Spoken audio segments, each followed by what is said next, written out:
এক বোন প্রশ্ন করে জানতে চেয়েছেন, লিখেছেন, আসসালামু আলাইকুম। ওয়ালাইকুম আসসালাম রহমতুল্লাহ। মোহতারাম, নারীরা কি মসজিদে গিয়ে সালাত আদায় করতে পারবে? এটি খুব বহুল আলোচিত একটি প্রশ্ন। প্রায়ই আমরা এই প্রশ্নগুলো শুনে থাকি এবং এই প্রশ্ন আমাদেরকে অনেক বোনেরা করে যে আমরা মসজিদে যে সালাত পড়লে সালাত হবে কিনা। প্রিয় বোন, আপনার এই প্রশ্নের উত্তর আমরা বলবো যে আপনি যেখানেই সালাত পড়েন না কেন,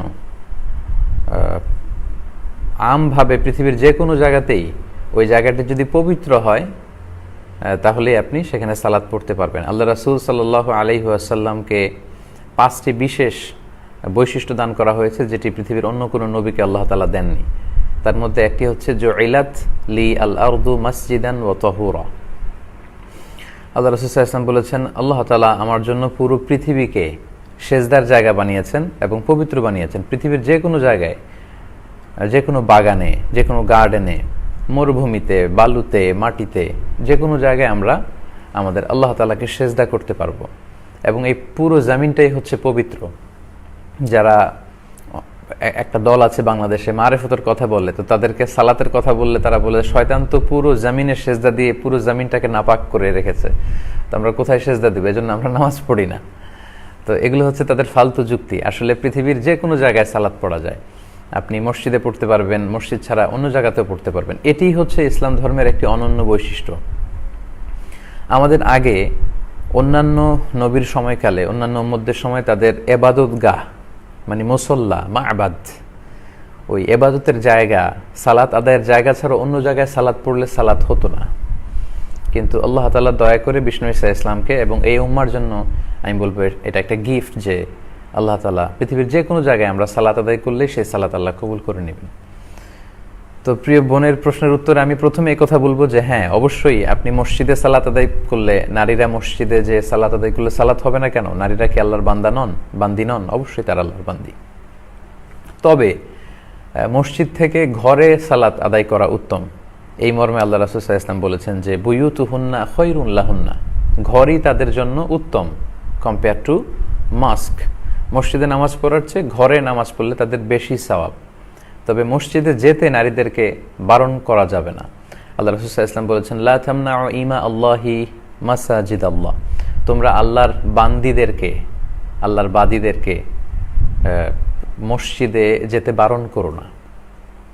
তো আপনার স্ত্রী যদি মসজিদে যেতে চায় আপনি বারণ করতে পারবেন না, তাকে যাওয়ার সুযোগ দেওয়া উচিত। যদি সেফটি, সিকিউরিটি অ্যান্ড হেজাব সে মেনটেন করে তাহলে তারা যেতে পারে। কেননা জুমার সালাতে শুধু আমরাই বক্তব্য শুনলাম, আমাদের বোনরা, আমাদের মায়েরা শুনলো না, বঞ্চিত হলো।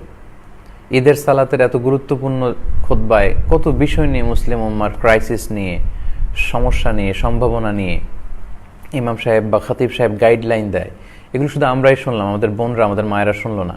ফলে উম্মাটিক যে ডেভেলপমেন্টের কথা আমরা বলি এটা কিন্তু সম্ভব না। কারণ নারীদেরকে বাদ দিয়ে আপনি কোনো ধরনের উন্নয়ন এটা করতে পারবেন না। আপনার উম্মাটিক ডেভেলপমেন্ট যদি আপনি বলেন, আপনার ফ্যামিলিকে ইসলামাইজ যদি আপনি করতে চান, আপনার সোসাইটিটাকে যদি ইসলামাইজ করতে চান, পুরুষদের পাশাপাশি বোনদেরকেও এই সমস্ত ইসলামিক প্রোগ্রামে নিতে হবে। জুমার সালাতে, ঈদের সালাতে তাদেরকে যাওয়ার সুযোগ করে দিতে হবে। তো এই জন্য আমরা বলি যে কোনো বোন বা নারী যদি মসজিদে সালাত পড়েন সে সালাত হবে, এবং মসজিদে যে সালাত পড়তে চাইলে তাদেরকে বারণ করা যাবে না।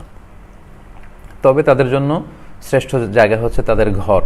তারা ঘরে সালাত পড়লে বেশি সওয়াব পাবেন। তো আমরা গত কয়েক বছর ধরে বাংলাদেশে মানুষকে ইন্সপায়ার করে আসছে এবং উৎসাহিত করে আসছি যে মসজিদে বোনদের জন্য, নারীদের জন্য, যদিও তারা ঘরে সালাত পড়বে কিন্তু বোনদের জন্য, নারীদের জন্য একটা স্পেশাল জায়গা করে দেয়া দরকার, যেখানে ওনারা এসে সালাত পড়বেন এবং তাদের এন্ট্রেন্স হবে আলাদা, তাদের এক্সিট হবে আলাদা, তাদের ওয়াশরুম হবে আলাদা, তাদের টয়লেট হবে আলাদা। এই সুযোগগুলো প্রতিটা মসজিদে রাখা দরকার। আমরা বলে আসছি জাতীয় মসজিদ, বাইতুল মোকাররম সহ 2-4টা মসজিদ ছাড়া বাংলাদেশে কিন্তু এই পরিবেশ গড়ে ওঠেনি। যদিও বোনদের ঘরে সালাত পড়া উত্তম, তারপরও আমরা মসজিদে নারীদের জন্য নামাজের জায়গা রাখার কথা বলি এজন্য কারণ আমাদের বোনদের প্রায়ই ঘরের বাইরে নানা কারণে যেতে হয়। অসুস্থতার কারণে ডাক্তার দেখাতে হবে, লম্বা সময় ডাক্তারের চেম্বারে সিরিয়ালে বসে থাকতে হয়, ডাক্তার দেখিয়ে ওষুধ কিনে আবার বাড়িতে ফিরে আসার মধ্যে তখন যে সালাতের ওয়াক্তগুলো, এই সালাতগুলো কিন্তু আমাদের বোনদের কাজা হয়ে যায়, কারণ তাদের জন্য পর্যাপ্ত সালাতের জায়গা নেই।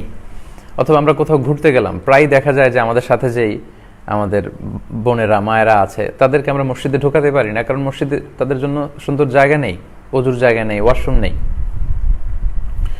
তো বাইরে কোনো প্রোগ্রামে গেলে, কোনো কাজে গেলে কিংবা আউটিংয়ে গেলে আমাদের মাদের, আমাদের বোনদের সালাত যেন কাজা না হয়, এজন্য প্রতিটি মসজিদে খুব সুন্দর করে স্থানীয় দায়িত্বশীল যারা, তাদের উদ্যোগে তাদের সালাতের একটি জায়গা রাখা দরকার এবং ওয়াশরুম করে রাখা দরকার। আমরা ছেলেরা প্রায় দেখা যায় যে পানি খেয়ে বের হই, ঘর থেকে পানি খেয়ে তারপরে কাজে বের হই, কিন্তু আমাদের বোনরা যখন যায় খেয়াল করুন যে ওনারা খুব একটা বেশি পানি খান না। পানি খান না এজন্য যে মাঝ রাস্তায় যদি ওয়াশরুমে যাওয়া লাগে তারা কোথায় যাবেন, কিন্তু মসজিদে যদি বোনদের জন্য আমরা এরকম সুন্দর জায়গা করে দিই তাহলে তারা কিন্তু এই সুযোগটা পেতে পারে। আমাদের বোনরা কিন্তু ব্লাডারের রোগে আক্রান্ত হয়, তারা অনেকে চেপে রাখে এবং সারাদিন ডিহাইড্রেশনে ভোগে। তো এটা তো অনেকটা অমানবিক। আমরা আরব দেশে দেখেছি, আমি মালয়েশিয়াতে থাকি, এখানে দেখেছি, এখানে প্রতিটি বড় বড় জামি মসজিদে প্রতিটি সূরাতে নারীদের জন্য আলাদা সালাত আদায়ের জায়গা আছে, ওয়াশরুম আছে, চমৎকার সুন্দর ব্যবস্থা আছে। তো আমি বলবো যে আপনার সালাত মসজিদে পড়লে অবশ্যই আদায় হবে এবং প্রতিটি মসজিদেই বোনদের জন্য আলাদা সালাত আদায়ের ব্যবস্থা থাকা উচিত। আশা করি প্রিয় বোন আপনি বুঝতে পেরেছেন।